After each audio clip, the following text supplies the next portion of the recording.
Hi, I'm Chad, Hi, I'm Liz. and we're at the Woodchopper's Ball. This is the intermediate class, October 3rd, 2023. It's the first lesson of the intermediate class in October. So we are going to show you what we covered in this class. Okay. First thing is an exercise using this old-fashioned tool. It's called a quarter. And in this exercise, we put the quarter on top of the follower's hand, and then we dance. And we tried not to let the quarter drop. So it looks something like this, swinging out. And the objective here is to eliminate bouncing the hand. Yes. Bouncing the hand connection. You can even, you could dance other moves using this exercise as well, and try to make sure that your connection is nice and even and not moving all around. Right. This Okay. is how we talk to each other. This is our Right. communication. So if this is bouncing up and down like that, you lose You lose the communication. communication. Yeah. It's interference.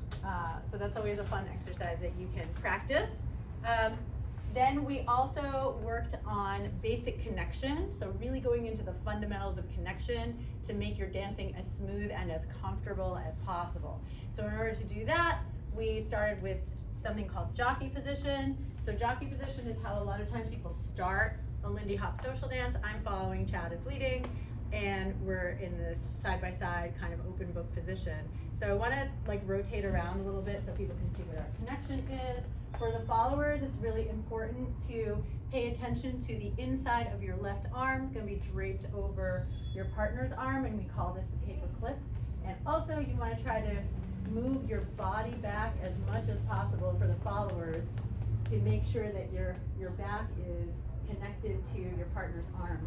So this is how you're going to be able to start your dance with really good connection. Now, jockey position itself, we'll turn back around so you can see what it is. It's just 2 bounces on the front foot and 2 bounces on the back foot. Looks like this. This is how you get into rhythm with each other Before you start. before you start the dance. Yeah. Okay. Simple. So from here, you want to talk about arcing rock step and Yes. flip flops. So what we're going to do is an arcing rock step. Okay, so the follower and the lead are going to arc their rock step in a half circle like this, using their hips. Okay, by doing this, you create momentum.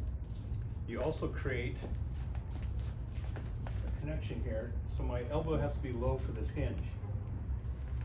Okay, it's like magic. I don't have to grip. I don't have to do anything but turn my hips.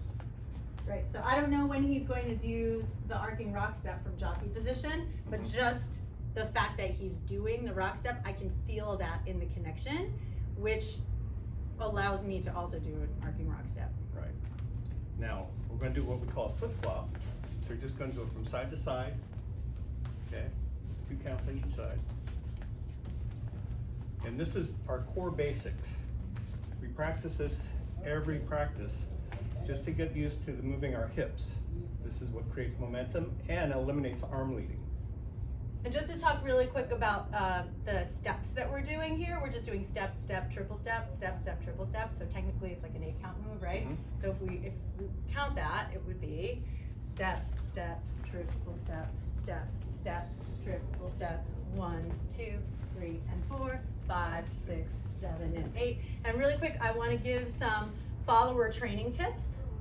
One is followers, you want to continue your momentum until your momentum is redirected. So what I mean by that is that when Chad is leading the flip-flops, I keep going until I get redirected. Keep going all the way into the connection until you get redirected. And then the other thing I want to talk about is it's very common for followers to connect with the leader before the leader connects with you. So instead of that, to be a follower where you're connecting with your partner after they connect with you, because you're the follower, you have to be after in time. Make sure that you wait to put your hand on your partner's shoulder until after your partner connects to your back.